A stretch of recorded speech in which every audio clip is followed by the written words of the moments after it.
अस्सलाम वालेकुम। आओ फार्मन इल्म कीमिया जे नए टॉपिक सां गॾु अॼु असांजा टे टॉपिक आहिनि, अहम टॉपिक आहिनि ऐं जेको आहे सो तव्हांखे ॿुधाइबो। सभ खां पहिरीं आहे एटमी मायो, पोइ आहे मॉलिक्यूलर मायो, पोइ आहे फार्मूला मास। हाणे इहे टिनि ते अॼु असां ॻाल्हाईंदासीं ऐं इन्हनि जा कुझु प्रॉब्लम वग़ैरह सॉल्व कंदासीं। जीअं त पहिरियों लफ़्ज़ असां लिखूं था एटमी मायो, एटमी मायो। हाणे एटमी मायो या एटमिक मास, एटमी मायो या एटमिक मास। हाणे हिनखे असां एटमिक मायो, एटमिक मास आहे, ये एटमिक मास आहे एटमी मायो। एटमी मायो छा आहे? एटमी मायो मतिलबु एटम जो मायो, उहो मायो जेको मर्कज़ में मौजूदु हूंदो आहे। मर्कज़ में सिर्फ़ु ॿ बुनियादी ज़रा हूंदा आहिनि, यानी प्रोटॉन, मर्कज़ में प्रोटॉन ऐं न्यूट्रॉन्स हूंदा आहिनि, ऐं नंबर ॿियो न्यूट्रॉन्स हूंदा आहिनि। न्यूट्रॉन्स हूंदा आहिनि कंहिंमें मर्कज़ में प्रोटॉन ऐं न्यूट्रॉन्स हूंदा आहिनि। हिननि ॿिन्हिनि जे जोड़ जे तादाद खे एटम जो मायो चइबो आहे। अगरि कार्बन जो एटमी मायो 12 आहे मतिलबु 6 प्रोटॉन 6 न्यूट्रॉन, ये टोटल थींदो 12, यानी कार्बन जो टोटल मायो थींदो 12। पर जीअं त हमज़ाद जे करे, हमज़ाद जे मौजूदगी जे करे न्यूट्रॉन्स जे फ़र्क़ु अचे थो, इन जे करे पोइ कुझु सरासरी मायो शामिल कयो वेंदो आहे। जीअं हाइड्रोजन जा बि 3 हमज़ाद आहिनि, इन जा हमज़ाद आहिनि, ऐं हीअ सरासरी मायो इन जो रखियो वियो आहे। ऐं इन हिसाब सां हीअ एटमिक मास, एटमी मायो यानी प्रोटॉन्स ऐं न्यूट्रॉन्स जी जोड़ जी तादाद खे चइबो आहे। ऐं उन खां पोइ अगरि एटमी नंबर आहे जेके असां ज़ेड सां ज़ाहिर कंदा आहियूं, उहो जेको आहे सो टोटल प्रोटॉन जो नंबर आहे। प्रोटॉन जे नंबर खे एटमी नंबर चइबो आहे। पर जीअं त एटम आम हालत में इलेक्ट्रॉन ऐं प्रोटॉन जो तादाद ॿई बराबरि हूंदा आहिनि। अगरि 6 प्रोटॉन हूंदा त 6 इलेक्ट्रॉन हूंदा। पर जे अगरि वरी ॿिए एलिमेंट सां मिली, ॿिए एलिमेंट जे एटम सां मिली को रिएक्शन कंदो त पोइ इलेक्ट्रॉन ज़ाया कंदो या इलेक्ट्रॉन गेन कंदो, यानी इलेक्ट्रॉन जे घटि वधाई जे करे पोइ हुन ते चार्ज थिए थी प्लस या माइनस। सो ही एटमिक मास में मुराद प्रोटॉन ऐं न्यूट्रॉन जो तइदाद। हाणे उन खां पोइ जॾहिं ही हिकिड़ो माए जी ख़बर पई त मायो सां ई मालूम करे सघूं था, हिन खां पोइ हिकिड़ो स्टैंडर्ड जेको दुनिया जो स्टैंडर्ड आहे, मुख़्तलिफ़ मापा स्टैंडर्ड में आहिनि, त उहो ई जेको आहे सो हिकिड़ो हिन जो यूनिट ठाहियो। यानी यूनिट मतिलबु उहो हिकु जंहिंसां कंहिंखे भेट ॾेई असां मापे सघूं।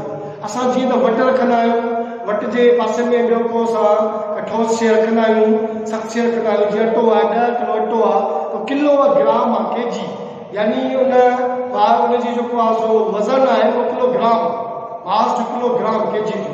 अहिड़ी तरह सां हीअ जेके बि एटम्स आहिनि, एटम जो जेको मायो रखियो वियो, यूनिट रखियो वियो, उहो हिन कार्बन खे सेट कयो, यानी कार्बन जे हिकिड़े 12 जे हिकिड़े हिसे जे बराबरि खे हिकिड़ो हिसो चइबो, यानी 12 हिसा कार्बन ऐं उहो अगरि हाइड्रोजन हिकिड़ो आहे, सम्झो इहो 12 हिसे हिकिड़े बराबरि आहे, इन जे करे इहो हिकु आहे। हिनखे असां हिकु AU चवंदासीं, यानी 12 जे मुक़ाबले में हिकु AU।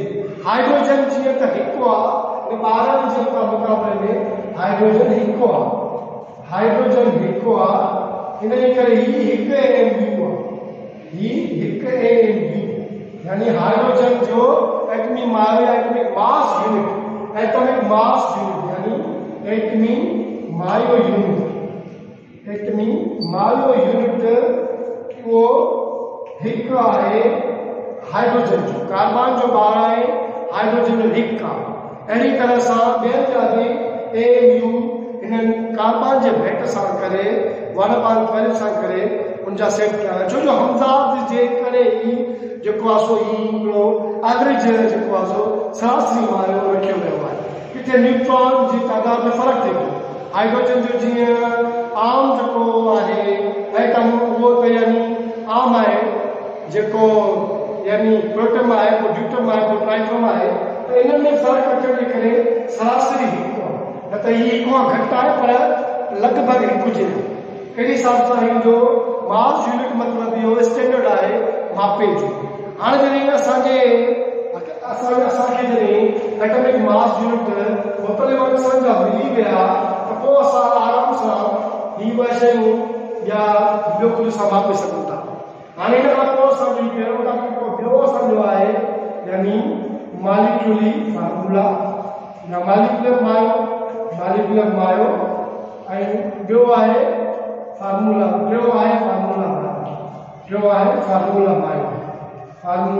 मायो। हाणे मॉलिक्यूलर मायो मां ज़ाहिर आहे त हिकिड़ा अहिड़ा मुरकब हुजनि कंपाउंड या मुरकब हुजनि जिन जो जेको आहे सो ही असां मॉलिक्यूलर जो सां मायो मालूम करे सघूं। बिलफर्ज़ के असांजो हीअ आहे मिसाल कार्बन डाइऑक्साइड आहे। हाणे कार्बन डाइऑक्साइड जेको आहे सो कंपाउंड आहे, मुरकब आहे, या असां सिंपल ग्लूकोज चऊं। ग्लूकोज आहे असांजो, ग्लूकोज जो फार्मूलो सिंपल आहे C6H12OH। ही फार्मूलो आहे ग्लूकोज जो। ऐं ही आहे मॉलिक्यूलर मायो या मॉलिक्यूलर फार्मूला। हिन जो असां मॉलिक्यूलर मायो आराम सां मालूम करे सघूं था। जी कार्बन डाइऑक्साइड जो अगरि मॉलिक्यूलर मायो सां मालूम कयूं त यानी कार्बन ऐं ऑक्सीजन जो ॿ अंसर आहिनि। सिंपल आहे, कार्बन ऐं ऑक्सीजन ॿ अंसर आहिनि। ऐं कार्बन जो जीअं हिते हिकिड़ो एटम आहे, ठीकु आहे, उहो ज़रब थींदो हिन जे एटमी माए जी यूनिट सां यानी 12 सां। ऐं ऑक्सीजन आहे हिते ॿ एटम आहिनि ऐं हिन जो ज़रब थींदो हिन जे एटमी माए सां यानी 16 सां। हाणे ही यानी हिकु बारो 12 ॾिसो बैटरी ही थी आहे टोटल। हिन जो असां ज़रब कयोसीं हिन जे मॉलिक्यूल जे हिसाब सां, यानी त हिकिड़ो एटम आहे हिकु बाई ज़रब कयोसीं पोइ हिन सां जोड़ ॾींदासीं 2 × 4 1 × 4 यानी 44 AU। यानी कार्बन डाइऑक्साइड जो अगर असां मॉलिक्यूलर मायो मालूम कयूं त उहो ईंदो 44। यानी ही असां ज़रब कंदासीं ऐं पोइ जोड़ कंदासीं। यानी ईअं चऊं त मॉलिक्यूलर मायो उहो मायो आहे जंहिंमें सभई अंसर जा मॉलिक्यूलर जो जोड़ जो तइदाद खे असां चवंदासीं मॉलिक्यूलर मायो। इहो थियो सिंपली असांजो मॉलिक्यूलर मायो। हाणे असां वरी ॿियो असांजो उहो आहे फार्मूला मायो, फार्मूला मायो ऐं फार्मूला मास। अच्छा, फ़र्क़ु कहिड़ो आहे फार्मूला मास में ऐं मॉलिक्यूलर मास में? हालांकि लॻंदा ॿई कहिड़ा था। फार्मूला में जीअं असां लिखूं सोडियम क्लोराइड NaCl N मतलब सोडियम, Cl मतलब क्लोरीन या क्लोराइड। ठीक है, हाणे फार्मूला में मॉलिक्यूलर मायो में इहो ई फ़र्क़ु आहे त मॉलिक्यूलर मायो जेको आहे उहो आयनिक जे कंपाउंड हूंदा आहिनि उन्हनि जे लाइ न हूंदो आहे। फार्मूला मास जेको आहे उहो हूंदो ई आयनिक कंपाउंड वारनि जे लाइ।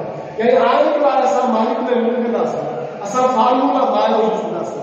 ऐं वरी रिपीट थो कयां त फार्मूला मास सिर्फ़ु आयनिक कंपाउंड्स लाइ यूज़ थींदो आहे। जीअं सोडियम क्लोराइड आहे, आयनिक कंपाउंड्स उहे आहिनि जेके इलेक्ट्रॉन ॾियनि ऐं वठनि।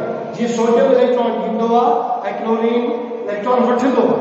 हाणे हिते असां सोडियम जो फार्मूला मास मालूम कयूं, सोडियम Na ऐं क्लोरीन हिकिड़ो हिन सोडियम जो जीअं त हिकिड़ो ई आहे हिते, हिकिड़ो आहे जो A आहे 23 ऐं क्लोरीन जो आहे हिते हिकिड़ो आहे ऐं जो आहे 20.5 हिन जे करे आहे एवरेज आहे, यानी सरासरी आहे।